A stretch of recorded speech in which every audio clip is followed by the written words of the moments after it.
আমি প্রায় আসছি সকাল 7টায়, এই পর্যন্ত অপেক্ষা করলাম। তারপর আপনার ডিপুতে যতটুকু আমার চাহিদা দরকার ততটুকু আমার দিচ্ছে না। আমি 13.5 চাইলে আবার 9,000 দিতে আছে, 8,000, 7,000 এইরকম। রেশনিক পদ্ধতিতে আমাদেরকে তেল দেওয়া হয়েছে। চাহিদা তো আপনার যতটুকু আছে এর অর্ধেক দিছে। আর যেমন 18,000 চাহিদা আছে, 13.5 চাহিদা আছে, দিচ্ছে 9,000। না না না, হয় না। এখন ওই যে কিছু কাস্টমার আমরা দিতে হইতেছে, যারা আমার পারমানেন্ট কাস্টমার সবাই সবসময় নিত, এখন দিতে হয়। আর আউট কাস্টমার আমি দিতে পারছি না। মোটামুটি যে পরিমাণ তেল পাইতেছে চাহিদা চলতেছে, কিন্তু একবারে মানে ক্লিয়ার হইতেছে না। 13,500 করে নেই, এখন 9,000 পাইছি। 4,500 পেট্রোল, 4,500 ডিজেল, মানে 3 ভাগের 2 ভাগ পাইতেছে আর কি, 1 ভাগ কম। পূরণ তো হইতেছে না, মোটামুটি চলতেছে, হইতেছে।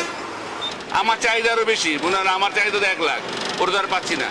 না না, যা চামু তা পাবে। হেড অফিস থেকে যা দেবে তাই নিতে হবে। কোটা অনুসারে নিতেছি, কোটা অনুসারে এই তেলটা নিচ্ছি, ঠিক আছে? বেশিও দিচ্ছে না, কমও দিচ্ছে না। আপনার চাহিদা হইলো এখন? হ্যাঁ, আমার চাহিদা বেশি, আমি পাচ্ছি 10,000 লিটার। আমার তেল দরকার 13,500, আমার দিচ্ছে হলো 9,000 তেল। আমার আরো 4,000 ঘাটতি, 4,000 তেল দেয় নাই। 13,500 ভিতরে 9,000 তেল দিচ্ছে। করতে পারি না, কিন্তু আমার ফুল গাড়ি তেল দেয় নাই। আমার ফুল গাড়ি 13,500 আর দিচ্ছে হলো 9,000। চাহিদা অনুযায়ী তেল পাই নাই আমি।